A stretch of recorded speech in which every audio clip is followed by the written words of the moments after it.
Señoras, señores, los sueños son el género, la pesadilla la especie.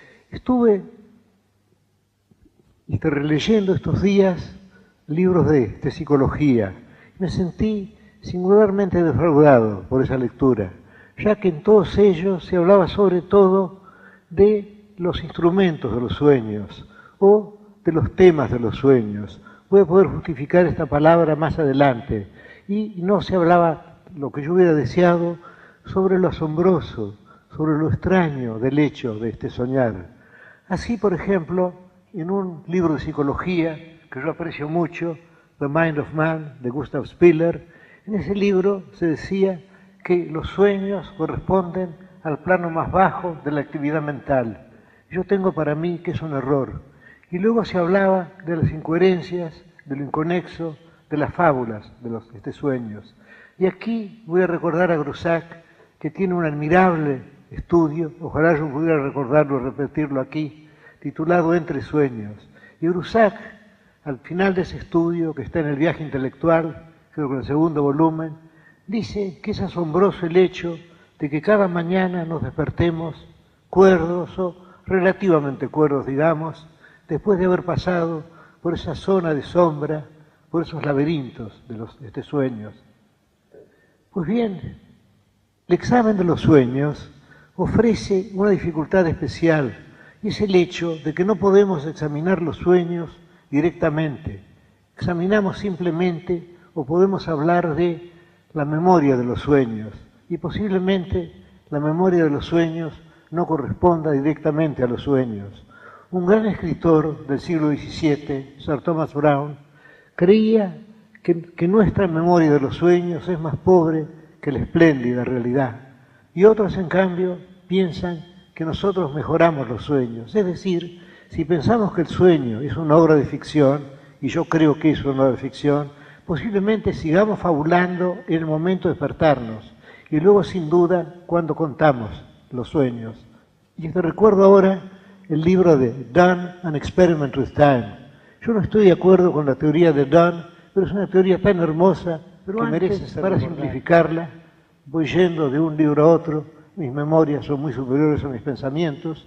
Quiero recordar aquel gran libro de Boecio, de Consolatione Philosophiae, que Dante sin duda leyó y releyó, y es esta. Este Boecio, llamado Ultimus Romanorum, el senador Boecio, imagina a un espectador de una carrera de caballos. El espectador está en el hipódromo y ve desde su palco las vicisitudes de la carrera y luego finalmente ve uno de los caballos que llega a la meta. Y todo esto lo ve sucesivamente. Pero Boecio imagina otro espectador, y ese otro espectador es espectador del espectador y espectador de la carrera. Y ese otro espectador es previsiblemente Dios. Y Dios ve toda la carrera, es decir, pero ve en un solo instante eterno, ve en su instantánea eternidad, ve la partida de los caballos, las vicisitudes, la llegada a la meta. Todo esto lo ve de un solo vistazo. Y de igual modo que ve esto, Dios ve toda la historia universal. Y así Boecio salva las dos nociones, la idea de libre albedrío y la idea de providencia. De igual modo que el espectador ve toda la carrera y no influye en ella, salvo que la ve sucesivamente, Dios ve toda nuestra carrera, desde la cuna a la sepultura. Pero no influye en lo que hacemos, pero nosotros obramos libremente, pero Dios ya sabe en este momento, digamos, cuál será nuestro destino final. Y Dios ve así la historia universal, lo que antecede a la historia universal, lo que sucede a la historia universal, ve todo y ve todo eso en un solo espléndido, vertiginoso instante que es la eternidad.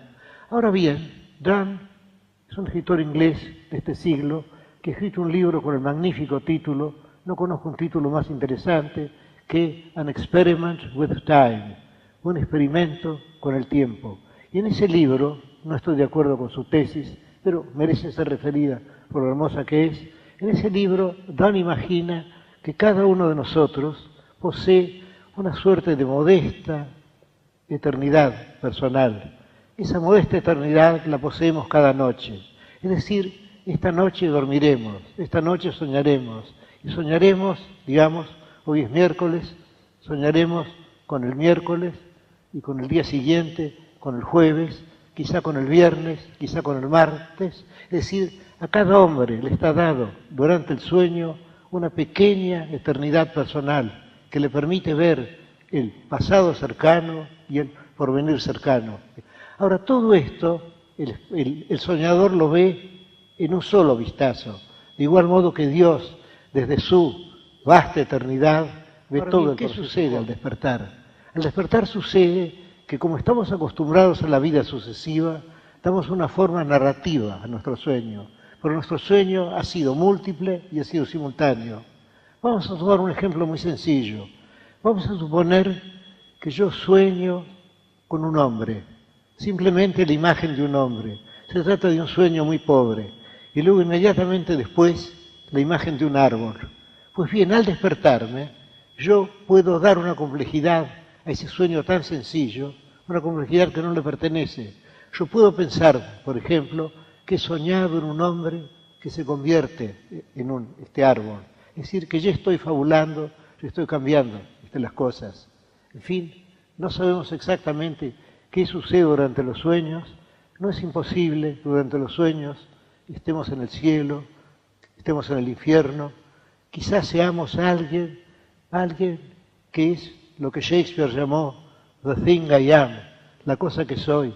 Quizás seamos la cosa que soy, quizás seamos los otros, quizás seamos la divinidad. Pero todo eso se olvida al despertar. Por eso los sueños ofrecen esa dificultad. El hecho de que no podemos examinar directamente un sueño, solo podemos examinar su memoria, su pobre memoria. He leído también el libro de Fraser, un escritor, desde luego, sumamente ingenioso, pero muy crédulo, ya que parece creer todo lo que refieren los viajeros. Y según Fraser, los salvajes no distinguen entre la vigilia y el sueño.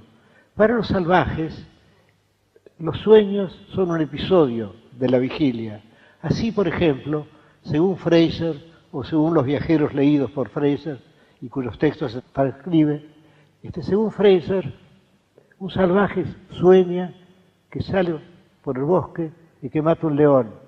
Y luego, cuando se despierta, piensa que su alma ha abandonado su cuerpo y que ha matado un león en el sueño, o, si queremos complicar un poco más las cosas, podemos suponer que ha matado al sueño de un león. Todo esto es posible. Ahora, desde luego, esta idea de los salvajes coincide con la idea de los niños, que no distinguen muy bien entre la vigilia y el sueño. Y aquí voy a referir un recuerdo personal. Me refiero a un sobrino mío, tenía 5 o 6 años entonces, mis fechas son bastante falibles, y yo lo había acostumbrado a contar sus sueños todas las mañanas. Y recuerdo que una mañana él estaba sentado en el suelo, yo le pregunté qué había soñado, y entonces él dócilmente, sabiendo que yo tenía ese joven, me dijo, sí, yo soñé anoche que yo estaba perdido en un bosque. Tenía miedo, pero luego llegué a un claro en el bosque. Y en ese claro había una casa blanca, de madera, con una escalera que daba toda la vuelta y con escalones, con un corredor que daba toda la vuelta y con escalones. Y además, dice, había una puerta, y por esa puerta saliste vos. Y luego se interrumpió bruscamente y me dijo, decime, ¿qué estabas haciendo en esa casita? Es decir, para él todo corría en un solo plano. Y esto nos lleva a otra hipótesis, la hipótesis de los místicos, la hipótesis de los metafísicos, la hipótesis contraria, y que de algún modo, sin embargo, se confunde con ella. Para el salvaje o para el niño, los sueños son un episodio de la vigilia, pero para los poetas y para los místicos no es imposible que toda la vigilia sea un sueño. Y esto lo dice, pero lo dice de un modo seco y lacónico Calderón, La vida es sueño, y lo dice ya con una imagen, lo dice Shakespeare, cuando dice, estamos hechos de la misma madera que nuestros sueños, we are such stuff as dreams are made on. Pero lo dice sobre todo espléndidamente el poeta austríaco Walter von der Vogelweide, que se pregunta, y el tono dubitativo conviene al dubitativo de su ánimo, se pregunta, lo diré en mi mal alemán primero y luego en mi mejor español, digamos, ¿Ist mir mein Leben geträumet oder ist es wahr? ¿He soñado mi vida o fue un sueño? Él no está seguro. Y esto nos lleva desde luego al solipsismo, a la sospecha de que solo haya un soñador.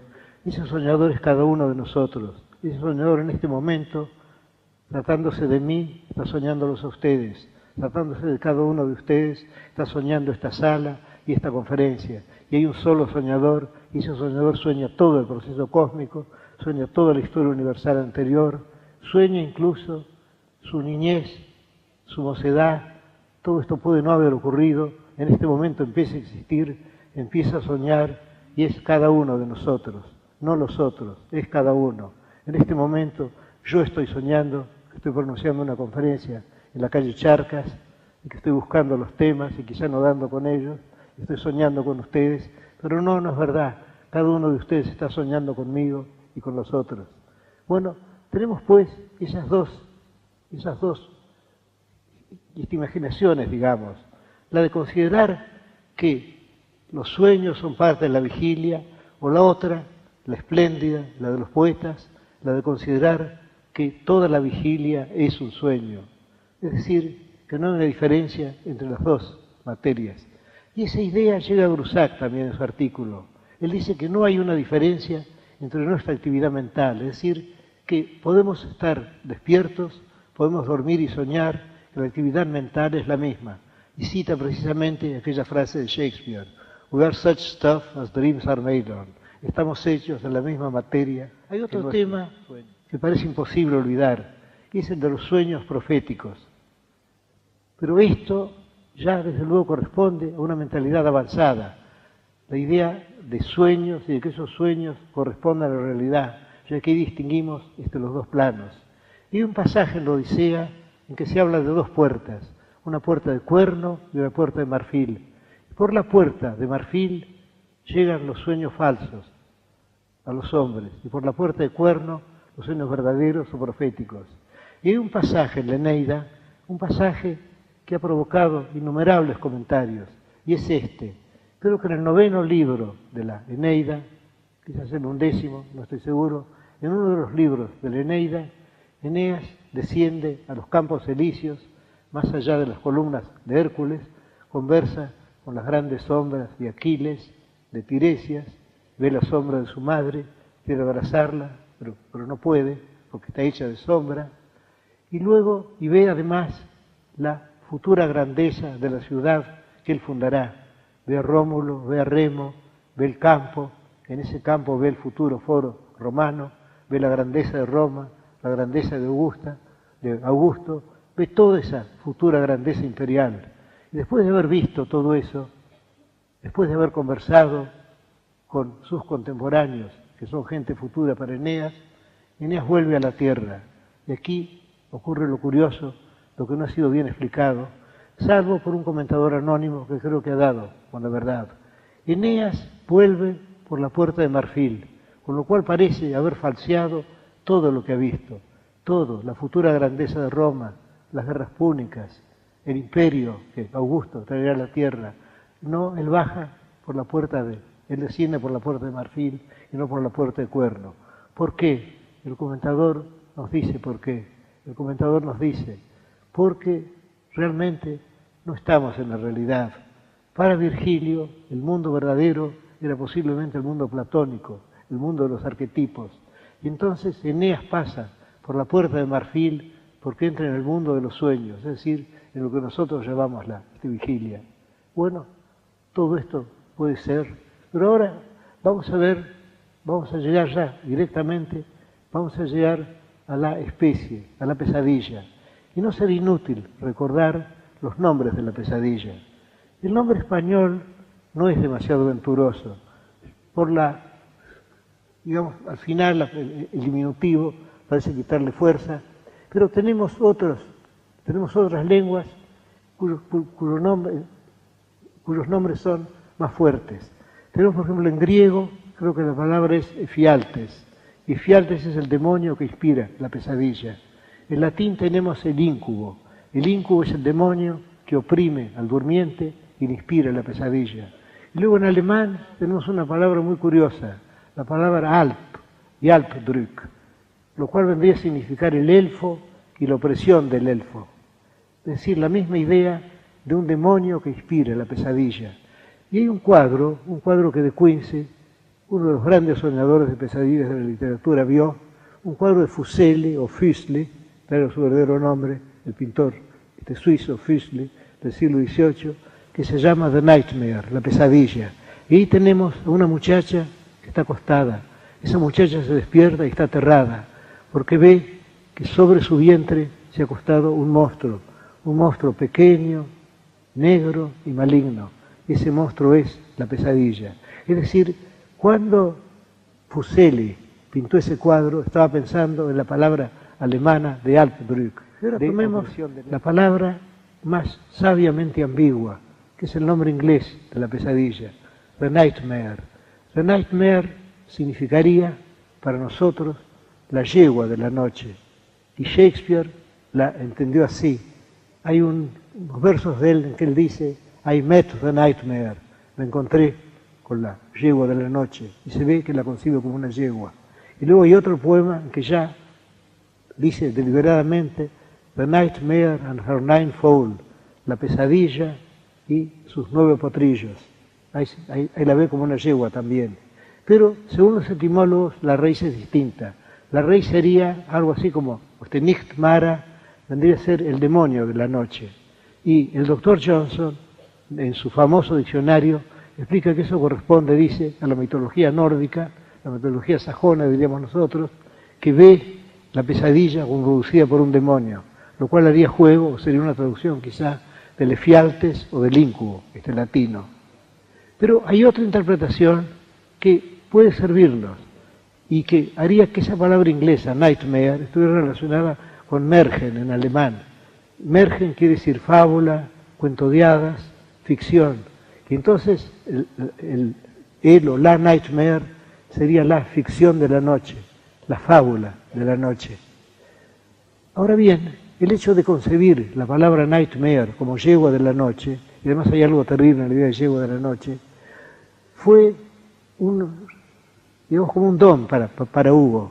Hugo dominaba el inglés, Hugo escribió un libro demasiado olvidado sobre Shakespeare, William Shakespeare, y en uno de sus poemas, el de Contemplación, creo, habla de le cheval noir de la nuit, el caballo negro de la noche, la pesadilla. Y sin duda estaba pensando en la palabra inglesa, nightmare. Y ahora hemos visto estas diversas etimologías. Tenemos en francés la palabra cauchemar, vinculada sin duda con el nightmare inglés. Bueno, es decir, en todas ellas hay la idea, y yo voy a volver sobre ella, de un origen demoníaco, la idea de un demonio que causa la pesadilla. Yo creo que esta idea no es simplemente una superstición. Creo que puede haber, y estoy hablando con toda ingenuidad y con toda sinceridad, puede haber algo verdadero en este concepto. Y ahora pensemos en la pesadilla, en las pesadillas. Las mías siempre son las mismas. Yo diría que tengo 2 pesadillas, salvo que pueden llegar a confundirse. Tengo la pesadilla del laberinto, y esto se debe en parte a un grabado en acero que vi en un libro en francés cuando era chico. En ese grabado estaban las 7 maravillas del mundo, y entre ellos el laberinto de Creta. El laberinto era un gran anfiteatro, un anfiteatro muy alto, y esto se veía porque era más alto que los cipreses y que los hombres a su alrededor. Y en ese edificio cerrado, ominosamente cerrado, había grietas. Y yo creía, o ahora creo que creía, tan falible es nuestra memoria, tan inventiva es nuestra memoria, yo creía cuando era chico que si yo tuviera una lupa suficientemente fuerte, podría mirar por una de las grietas del grabado y ver al Minotauro, que es el terrible centro. Bueno, tengo esa pesadilla. Y luego tengo otra pesadilla, que es la pesadilla del espejo. Pero no son distintas, ya que bastan 2 espejos opuestos para construir un laberinto. Yo siempre sueño con laberintos o con espejos, salvo que en el sueño del espejo aparece otra visión, otro terror de mis noches, que es la idea de la máscara. A mí siempre las máscaras me dieron miedo. sin duda sentí que si alguien usaba una máscara es porque estaba ocultando algo horrible. Y a veces en mis sueños, pero estos son las pesadillas más terribles, a veces en los sueños yo me veo reflejado en un espejo, pero me veo reflejado con una máscara. Yo tengo miedo de arrancar esa máscara porque tengo miedo de ver mi verdadero rostro, que es atroz. Ahí pueden estar la lepra o el mal o algo más terrible que cualquier imaginación mía. Un rasgo curioso de mis pesadillas, no sé si ustedes lo comparten conmigo, es que tiene una topografía exacta. Yo, por ejemplo, siempre sueño con esquinas determinadas de Buenos Aires. Estoy, por ejemplo, en la esquina de La Prida y Arenales, digamos, o en la esquina de Balcarce y Chile. Yo sé exactamente dónde estoy y sé que tengo que dirigirme a algún lugar bastante lejano. Ahora, esos lugares en el sueño tienen esa topografía precisa, pero son completamente distintos. Pueden ser desfiladeros, pueden ser ciénagas, pueden ser junglas, eso no importa. Yo sé que estoy exactamente en tal esquina de Buenos Aires, aunque esa esquina sea una serranía, una jungla. Tengo esas dos pesadillas, y luego, como digo, tengo la pesadilla del espejo, la de la máscara, la del laberinto, pero aquí hay algo muy importante, y es que en las pesadillas lo importante no son las imágenes, lo importante, como Coleridge, decididamente estoy citando a los poetas, descubrió, lo importante es, digamos, la sensación que produce el sueño. Es decir, la imagen del sueño es lo de menos. Las imágenes son estímulos. Yo dije al principio que había leído muchos tratados de psicología, que no había encontrado nada bueno en ellos.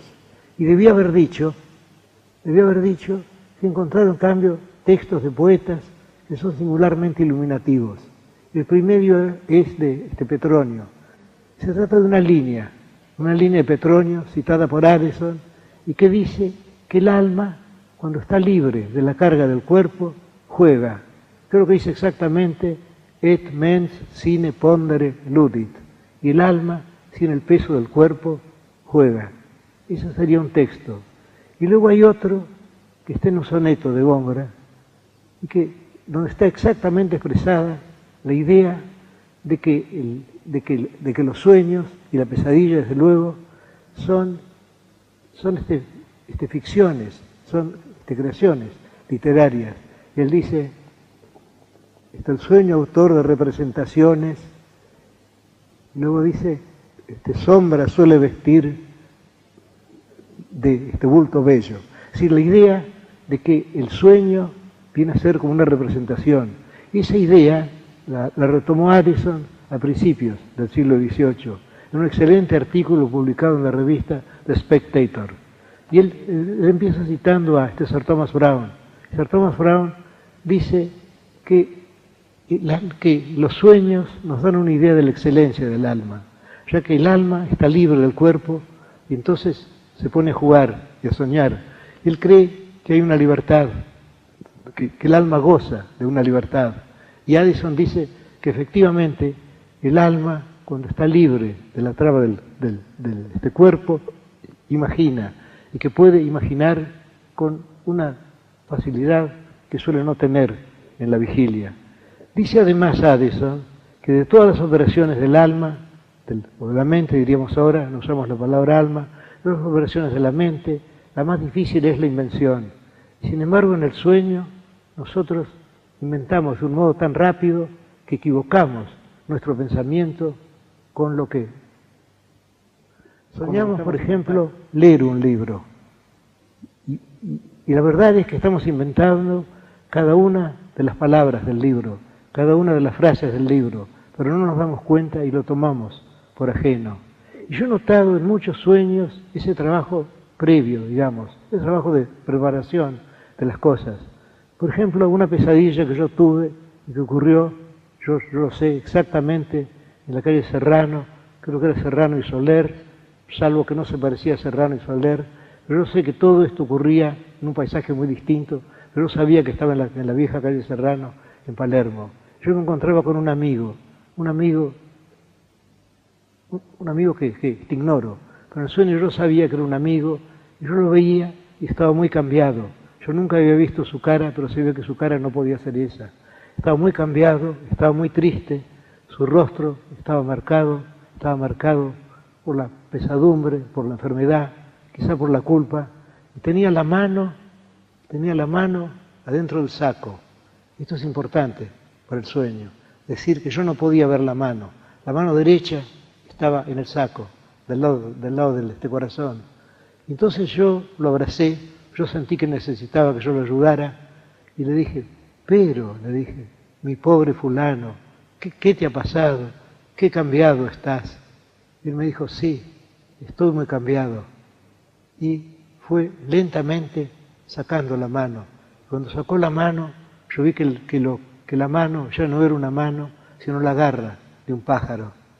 Ahora, lo extraño de esto es que desde el principio el hombre tenía la mano escondida. Es decir, yo desde el principio había preparado, sin saberlo, esa invención. Eso de que el hombre tuviera una garra de pájaro y que yo viera lo terrible del cambio y lo terrible de su desdicha, ya que estaba convirtiéndose en un pájaro. Y eso ocurre en los sueños también.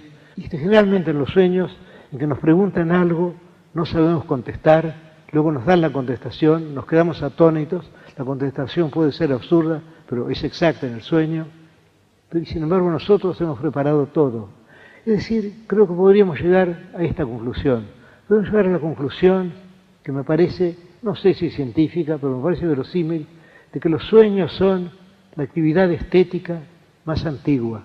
Sabemos que los animales sueñan también. Hay versos latinos en que se habla del lebrel que ladra tras la liebre que persigue. Es decir, que tendríamos en los sueños una actividad estética que sería la más antigua de todas. Y muy curiosa, y esto quiero agregar lo que dice Addison. Addison dice, confirmando lo que Góngora había dicho y lo que él no sabía, el sueño autor de representaciones, Addison dice que en el sueño somos el teatro, pero no solo somos el teatro, sino que somos el auditorio, los actores, este argumento, las palabras que oímos, y todo eso se hace de un modo inconsciente. Y todo esto tiene una vividez que suele no tener en la realidad. Hay gente que tiene sueños débiles, sueños inseguros. Yo tengo sueños muy vívidos. Pero recuerdo aquello de Coleridge siempre, que dice que lo que soñamos no importa, que el sueño busca explicaciones. Entonces él toma este ejemplo. Vamos a suponer que aparece un león aquí. Entonces todos sentimos miedo, pero ese miedo ha sido causado por la imagen del león. O vamos a suponer que yo estoy acostado y que me despierto y que se ha sentado un animal encima mío. Yo siento miedo. Pero en el sueño puede ocurrir lo contrario. En el sueño podemos tener la opresión y luego esa opresión busca una explicación. Y entonces yo, absurdamente, pero vívidamente, sueño que una esfinge se me ha acostado encima. Es decir, la esfinge no es la causa del terror. La esfinge es una explicación de la opresión que yo he sentido. Y Coleridge agrega que a personas a quienes los han asustado con un falso fantasma se han vuelto locas. Y que en cambio una persona puede soñar con un fantasma, puede despertarse, puede, al cabo de unos minutos, estarse tranquilo. Yo he tenido muchas pesadillas y creo que la más terrible fue esta. Sin embargo, si la cuento, no es nada, pero me impresionó como terrible y yo lo usé para un soneto. Mi sueño fue este. Yo estaba en mi habitación, estaba amaneciendo, posiblemente esa era la hora de mi sueño, y al pie de mi cama había un rey muy antiguo, y yo sabía en el sueño que ese rey era un rey del norte, de Noruega, de Northumbria, y ese rey no me miraba, ese rey fijaba su mirada ciega en el cielo raso. Yo sabía que era muy antiguo, porque su cara era una cara imposible ahora. Entonces yo sentía el horror de esa presencia, yo veía al rey, yo veía su espada, yo veía su perro, y luego yo me desperté, y cuando me desperté seguí durante un rato viendo al rey, porque me había impresionado. Ese sueño referido no es nada, sin embargo soñado fue terrible. Quiero referir una pesadilla que me contó Susana Bombal en estos días, y que le impresionó mucho a ella, no sé si contada, en efecto, posiblemente no. Ella soñó que estaba en una habitación abovedada. La parte superior de la habitación estaba en la tiniebla, y de la tiniebla superior caía una tela negra, deshilachada. Y ella tenía una tijera un poco grande en la mano, una tijera un poco incómoda.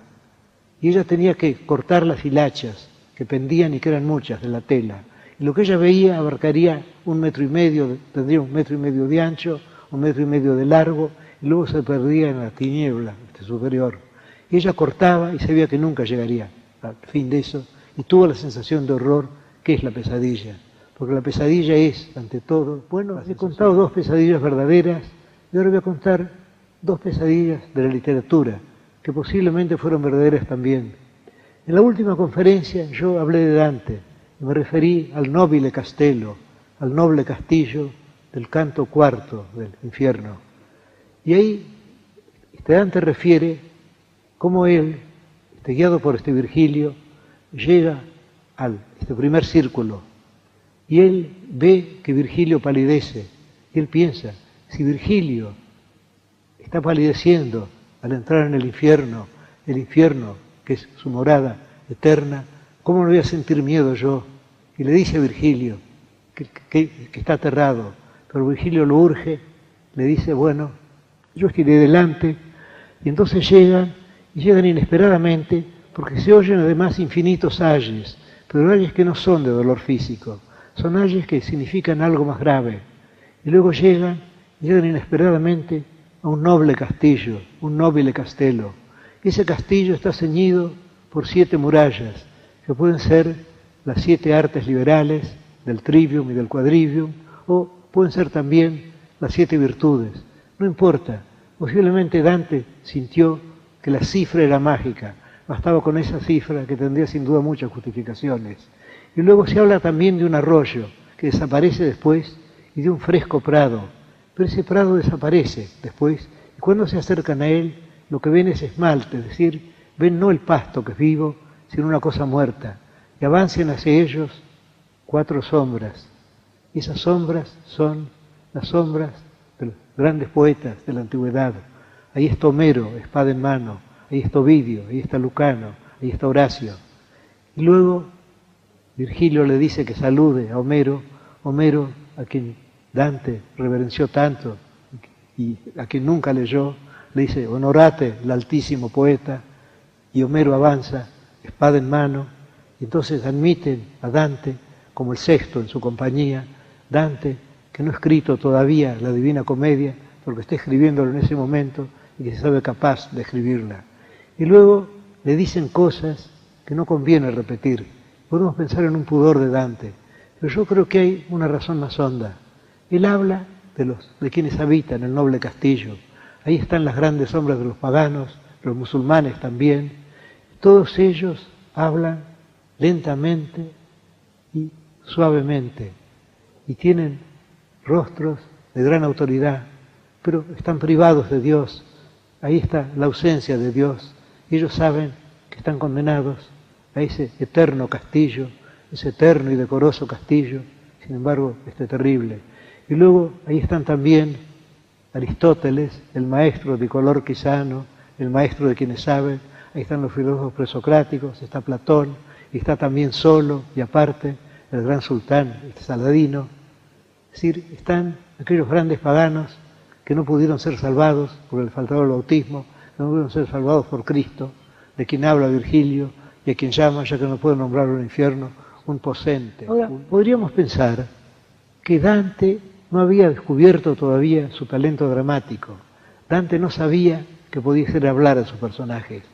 Pero, y podemos lamentar el hecho de que Dante no nos diga las grandes palabras, sin duda dignas de Homero, que Homero, esa gran sombra, le dijo con la espada en la mano. Pero también podemos sentir otra cosa. Podemos sentir que Dante, de algún modo, comprendió que era mejor que todo fuera silencioso, que todo fuera terrible en el castillo. De modo que ellos hablan con las grandes sombras, las enumera Dante, habla de Séneca Morales, habla de Platón, he dicho que habla de Aristóteles, de Saladino, luego también de los musulmanes y Averroes, los menciona a todos ellos, y luego pasa, y esto no hemos oído una palabra, pero es mejor que sea así. Yo diría que si pensamos en el infierno no es una pesadilla, es simplemente una cámara de tortura, ocurren cosas atroces, pero no hay el ambiente de pesadilla que hay en el noble castillo, y eso lo da Dante quizá por vez primera en la literatura. Hay una palabra alemana, un Heimlich, hay dos palabras escocesas, Ire y Uncanny, que significan esa presencia de lo sobrenatural maligno. Y eso lo sentimos, la presencia de lo sobrenatural satánico, eso lo sentimos en el Nobile Castello. Pero hay otro ejemplo que fue elogiado por De Quincey, otro ilustre soñador de pesadillas, que viene a ser, está en el libro segundo, el Prelude de Wordsworth, y que recapitularé así, de este modo. Que dice Wordsworth, y esta preocupación es rara, si pensamos que él escribía a principios del siglo XIX, que él estaba preocupado por el peligro que corrían las artes y las ciencias, que estaban a merced de un cataclismo cósmico, cualquiera. En aquel tiempo no se pensaba en esos cataclismos, ahora podemos pensar en un cometa, podemos pensar, en fin, que toda la obra de la humanidad misma puede ser destruida en cualquier momento, pensamos en la bomba atómica, en fin, pero en aquel tiempo esa idea era una idea rara. Y luego él dice que él conversó con un amigo, pensó, qué horror pensar que las grandes obras de la humanidad, que la ciencia y las artes estén a merced de un cataclismo cósmico, de un cataclismo astronómico, cualquiera. Y el amigo le dijo que él a veces había pensado eso también, aunque al principio trató de disuadirlo. Entonces Wordsworth le dijo, sí, yo he pensado en eso, y ahora viene el sueño, que me parece a mí la perfección de la pesadilla, porque ahí están los dos elementos. El elemento de las pesadillas, que son episodios, digamos, de malestares físicos, de una persecución, y también el elemento del horror, sobrenatural. Pues bien, Wordsworth dice que él estaba, y está en una gruta, de frente al mar, que era la hora del mediodía, y que él estaba leyendo El Quijote, uno de sus libros preferidos. Estaba leyendo, dice, las aventuras del caballero andante, que Cervantes historia, no lo menciona directamente, pero ya sabemos de quién se trata. Y luego dice, dejé el libro, me puse a pensé precisamente en el tema de las ciencias y de las artes, y luego llegó la poderosa hora del mediodía, el bochorno del mediodía. Ahí está Wordsworth sentado en su gruta, frente al mar, alrededor está la playa, las arenas amarillas, y luego él dice, sleep seized me and I passed into a dream. El sueño se apoderó de mí y entré en un sueño. Y ahora entramos en el sueño que fue tan justicieramente elogiado por De Quincey, que está en el libro cero del poema de Prelude, ese largo poema de Wordsworth que poca gente lee ahora. Pues bien, el sueño fue así. Él se queda dormido en la gruta, frente al mar, entre las arenas doradas de la playa. Pero en el sueño él está rodeado de arena, pero esa arena es la de un negro Sahara, esa arena negra, y no hay agua, no hay mar. Él está en el centro del desierto. Uno siempre está en el centro de un desierto. Y está horrorizado, pensando qué puede hacer para huir del desierto, cuando ve que a su lado hay alguien. Y ese alguien es, extrañamente, sorprendentemente, es un árabe of the Bedouin tribe, de la tribu de los beduinos. El árabe cabalga este camello y tiene en la mano derecha una lanza y tiene bajo el brazo izquierdo una piedra y en la mano tiene un caracol. Todos estos símbolos se explicarán después. Y entonces el árabe le dice que su misión es salvar las artes, el arte y las ciencias. Y luego le acerca el caracol al oído. El caracol es de extraordinaria belleza. Y entonces Wordsworth, en un idioma que yo no conocía, pero que yo entendí, nos dice, oyó una profecía, una suerte de oda apasionada, profetizando que la tierra estaba a punto de ser destruida por el diluvio. Entonces se habla de la destrucción de los hijos de la tierra por el diluvio que la ira de Dios envía. Entonces el árabe le dice que es verdad, que el diluvio se acerca, pero que él tiene una misión. La misión de él es salvar la ciencia y el arte.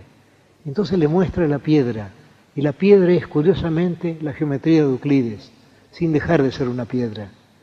Y luego le acerca el caracol, y el caracol es también un libro, y el caracol es el que le ha dicho esas cosas terribles.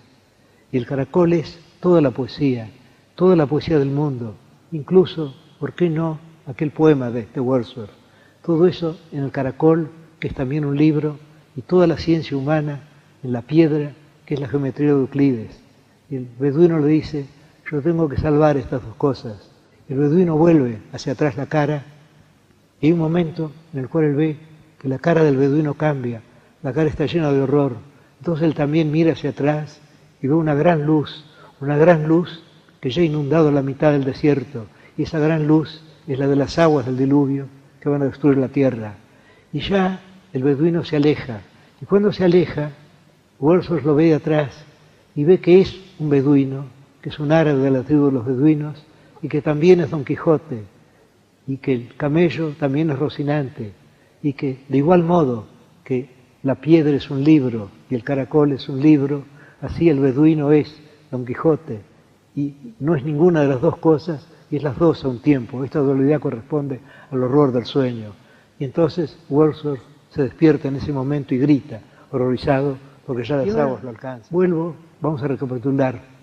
Yo creo que podemos derivar dos conclusiones, por lo menos durante el curso de esta tarde, ya después cambiaremos nuestra opinión. La primera es que los sueños son una obra estética, quizá la expresión estética más antigua, no solo de la humanidad, sino de otras especies también, y toma una forma extrañamente dramática, ya que somos, como dijo Addison, el espectador, y somos los actores, y somos la fábula que los actores representan. Y la segunda se refiere al horror de la pesadilla, porque nuestra vigilia abunda en momentos terribles. Todos nosotros sabemos que hay momentos en que nos abruma la realidad. Puede ocurrir, bueno, ha muerto una persona querida nos ha dejado. Bueno, hay tantos motivos de tristeza, de desesperación, pero sin embargo estos motivos no se parecen a la pesadilla. La pesadilla tiene un horror peculiar, y ese horror peculiar puede expresarse mediante cualquier fábula, puede expresarse mediante, por ejemplo, el beduino, que también es Don Quijote de Wordsworth, mediante la tijera con las hilachas, mediante el sueño que yo tuve con el rey, mediante otras pesadillas, mediante las pesadillas famosas de Poe, pero hay algo, y es el sabor de la pesadilla. Y en los tratados que yo he consultado no se habla del sabor de la pesadilla. Y aquí tendríamos la posibilidad de una explicación teológica de lo que yo he dicho. Y esto vendría a estar de acuerdo con la etimología de la palabra. Tomemos cualquiera de ellas. Por ejemplo, la palabra incubo, latina, o la palabra Alp, Drück, opresión del elfo alemana, o la palabra Nightmare, demonio de la noche en sajón, y en todas ellas se sugiere algo sobrenatural. Pues bien, si las pesadillas fueran estrictamente sobrenaturales, si las pesadillas fueran grietas del infierno, si en la pesadilla estuviéramos literalmente en el infierno, ¿por qué no? Todo es tan raro que aún eso es posible. Muchísimas gracias.